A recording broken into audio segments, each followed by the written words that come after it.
the next 6 months, do they feel heavy to you? And have you asked yourself the question, is this the end? Because there's that looming sense of heaviness. Let's just name it. Let's just get brave and courageous and allow ourselves to acknowledge that there is a dread or something hanging very heavy over the timeline right now. You don't know necessarily where it's coming from. Is this another war? Is it a famine? Is it a disease? Is it something that is going to wound humanity? Well, there were multiple plans in place for exactly that to happen, because that's the wildest part of this whole thing, is that you're not wrong if you've been sensing those things. But where is that sense coming from, and how actually is this going to play out? Let's look at it. Let's start with, why do you have that sense right now? It's coming from two places, the past and the future. It's coming from the past because there is something within your cellular matrix. Your body remembers, because you have cellular carryover in your ancestral line that remembers, just as all of nature does, just as the planetary consciousness does, that our planet every 12,000 years or so undergoes a mass, what we would call cataclysm. It undergoes a mass event where an age ends and a new one begins. This has happened so many times that the carryover sits inside of you and says, well, there could be a great flood, there could be a great fire, there could be some great volcanic eruption, a cataclysm that I can't even imagine, because all of nature understands that this is the time that we are on the brink of, and there's something familiar as we broach this era of our shift. But this is no ordinary shift of the ages. This is the grand shift of the ages. This isn't a simple restructuring. This is a dissolving. So you could think of it as a system reboot. No, think of it as a system dissolve. You could think of it as another collapse event. No, think of it as the collapse of all of the collapses. That's indeed what it is, the collapse of the false matrix. This is the time where Earth has decreed, where God has decreed, where all of creation is aligned to take Earth back into 5D, where it belongs, where it came from initially. For a very long period of time, Earth has been hosting a reality called the false matrix. That's the inversion that you and I were born to and were programmed by, and have been working very, very hard to transcend. Earth is in that process of ascending and transcending out of that reality. So this sense within us is because we're aligned to nature.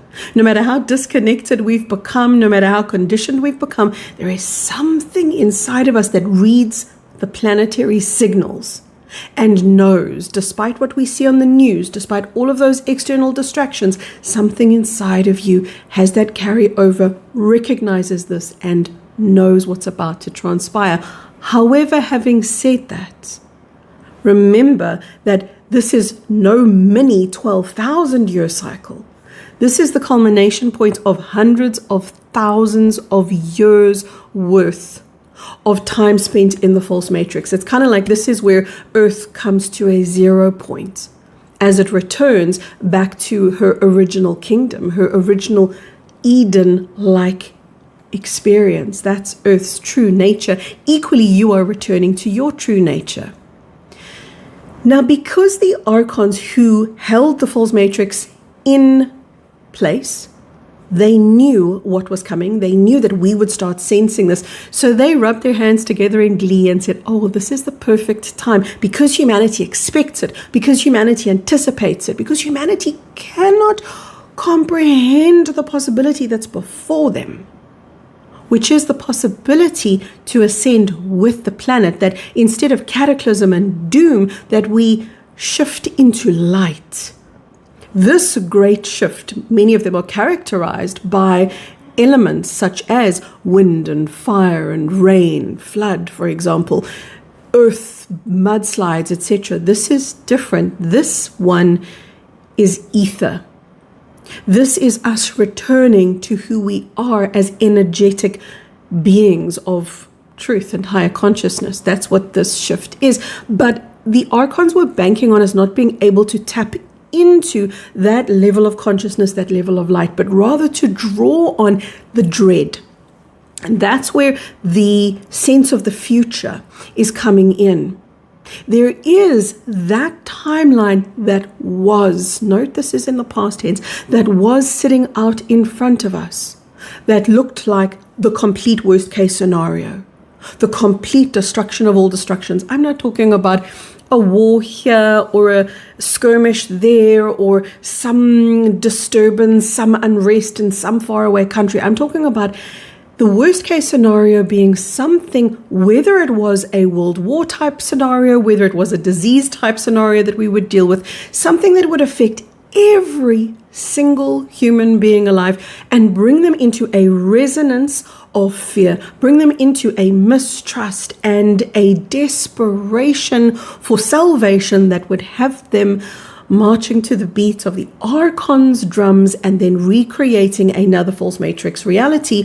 When it came time to the ending of this era, that would be according to the plans of the archons, when humanity would perish. They wouldn't be able to attain the light that we potentially could, and they would ensnare the population of humanity back into another false matrix, which would have to be hosted on another planet. We would have to drop these earthly bodies and be reborn into the same frequency net that we were born to in this lifetime. So in other words, a continuation, just in a different place, but a continuation of the false matrix reality. That was the plan. And I share this with you so that you can see the bigger picture, because that's what we need to start understanding. As the bigger picture unfolds, however, this is where the plot twist unfolds also. Because the light workers did what nobody imagined that we were capable of doing. We shifted the timeline. Instead of descending into a timeline of doom, we ascended into a timeline of ascension, of potentiality, and of self-realization, and of healing, and of miracles, and of love. We began to pave the pathway for a higher timeline. We did this through an inner collapse. Something in us knew, not at the linear logical level, something deep within us knew, because we were being guided by a higher signal that was our soul talking to us, that said, you've got to undergo these dark nights of the soul. You have to deconstruct from within so that you don't participate in the destruction from without. In other words, the external reality. There was something guiding you that said, let's deconstruct now, almost voluntarily. Not that we put up our hands and said, oh yes, I'd like to be a light working front runner who embraces all of the energies first and feels like they are having ascension symptoms up the wazoo, doesn't know what they're doing. We didn't put our hands up and do this at the linear logical level, but we did this at a very, very deep level of knowing. We volunteered for this role because we knew that we could, and we have. I love being underestimated. That's exactly what the light workers were. This wasn't planned for. So the plot twist is that the worst case scenario is not going to take place. That's already changed, but that doesn't mean that there won't be turbulence. That doesn't mean that we won't see some great shakes in our timeline. Even though the darkest version of the timeline has been averted, there will still be residue. The energetic scaffolding of the false matrix, as it falls away, there may be tremors. And you may still see it and feel it in the systems around you. It's a softer version and a softer expression of what was on the cards for us and of what was intended. You may still feel it in your own relationships. You may even feel it more localized, as inside your own body. That turbulence, though, is no longer driving us towards destruction. It is the collapse of the old, not the collapse of you. What the timeline looks like right now is something gelatinous.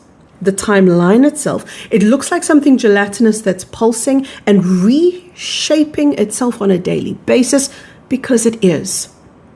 So how light can the light workers go? How much sanctity within the storm can we anchor ourselves into? How much can we recognize that we are indeed grid workers?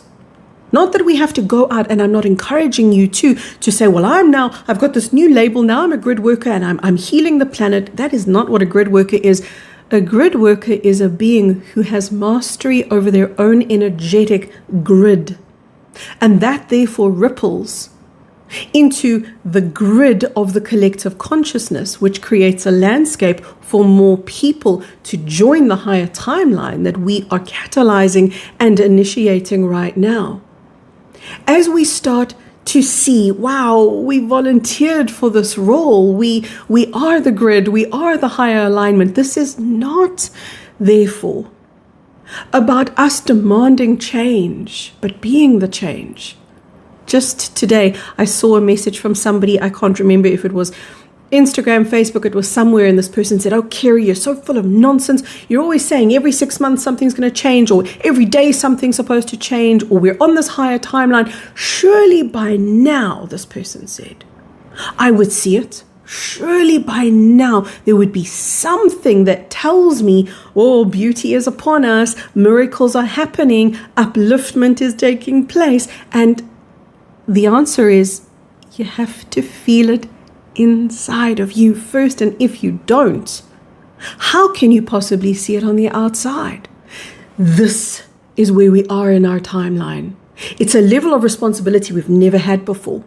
And by the way, you guys, we did this shift, we undertook this shift as light workers on our own. And I don't mean unsupported. I mean, a galactic force didn't come in and do this for us. They paved the landscape for us to do this. They did a lot of work outside there in the place beyond our atmosphere. They did a lot of support work there. They took down the trap of the reincarnation false light signal. They took down the broadcast signal of the false matrix. They have been working extremely hard, but this was always for us to do. To take down the matrix that remained within us, within our programming, within our functioning, within our biology, within our minds and our thoughts and our hearts. That's what we've been doing. Right now, every reality is congealed into two. Remember I said earlier, timeline is kind of gelatinous and it's pulsing and it's moving. It's got these two timelines busy crystallizing into two solid realities. This has always been the case. But it has existed as two potentials, meaning two energetic landscapes. Now those two energetic landscapes are crystallizing into two physicalized landscapes. The one that holds the higher timeline and one that holds a lower timeline. That lower timeline, it is most likely that it will not lead to another false matrix environment. It is most likely off the cards. I say most likely because nothing is carved in stone. Nothing is cemented. Remember, the reality is pulsing. You're beyond that place where somebody can predict for you and say, this is what's going to happen tomorrow and the next day and the next and the next. I can give you this energetic overview, which to me is the most empowering thing I can do, because it's allowing you to realize, wow, I'm in the process. I'm in the throes of creation itself right now. That means we all have way more impact, way more influence than we ever dared to imagine possible. But that false matrix scenario looks like it's off the table. Instead, what's on the table is a new 4D reality. Instead of another trap of a false matrix, that's a place of deep struggle, deep turmoil, it's another round of ascension. So it's called another ascension window. This would take place, new planet, where you are born into a new body, new name, new face, new identity, no memory of where you were, who you were before, just like this life. It's how you were born to this life. You didn't remember the name you had before, the mother, the brother, the dog, etc. This is a amnesiac state. So we would, for those who are going into the so-called lower timeline, populate a 4D Earth. That looks like the likeliest scenario now. And I know so many of you, you're so worried about your pets and your loved ones. You're so worried about your children. Here's the thing. That which is of nature and aligned to nature ascends without struggle. That which is our children, that which is our animals, these are the most aligned to nature. For them, ascension is just another breath. Ascension is not something they try for, struggle for, wish for, hope for, pray for. That's like being hysterical in case the next breath is not there, when obviously it's going to be there, and the next and the next. Ascension is just another breath for beings aligned to higher consciousness, which is to their nature. For those who've become immersed in density, which is going to take a lot of trauma, and it's going to take a lot of attachment to the trauma, a lot of addiction to the trauma, a lot of refusal to heal, those beings simply need more time to heal. And that's what that new earthscape is going. And I call it an earthscape because it's going to look exactly like we're familiar with on planet Earth, just a different planet who holds an agreement to host that 4D reality. The exciting thing that's taking place right now is there are no planets volunteering to take on the false matrix. That has to be in place in order for a false matrix to be established. And that's why I said it's highly unlikely that the false matrix would be able to repopulate elsewhere. That's because of the legacy of light that we have lit up here as we dissolve from within ourselves. The legacy of the false matrix for ourselves and our ancestral line, as that occurs, we make it almost impossible for the false matrix to resurrect itself elsewhere. The higher timeline is the timeline where we humans move forward into 5D with this face, this name, this body, but a light-bodied form. All of your memories go with you. All of your past goes with you, but a complete restructuring from the cellular level. That means you are youthed back to your prime, your body is healed, your limbs regrown if they're missing. This is an entire new template. That 5D reality is the divine matrix, the opposite of the false matrix that we've lived in. It holds no remnants of pollution and no polluted monetary system and no enslavement. It is entirely sovereign and love-filled and light-filled. However, it is not given to you because you demand it. It is accessible because you allow it and you receive it. And that is why one of the most potent energies that you can be in right now is a receptivity of love. So on that note, let the love that is be with you. Let love breathe inside of you. Let yourself remember that love is your origin and it's your truth. And no matter how far away from love you may have felt or feel right now, it remains your origin. It's at the core of who you are. And that is what you're returning to. Yes, you will see two realities. Before the grand shift, which we call ascension, happens, where that final split happens, you will see these two realities crystallizing right before your eyes, and it will depend entirely on your resonance, which reality you're aligning to. This isn't about a fight. Which reality is right, which reality is wrong. This is simply, where is your alignment? There are strands of the lightest, brightest, purest light from the divine matrix itself already crystallizing here into our timeline right now. So there will be people that say, I've never felt more love. And there will be people that say, I've never felt more hardship. This is not wrong and right, good and bad. This is alignment. And at any point, you can shift yours.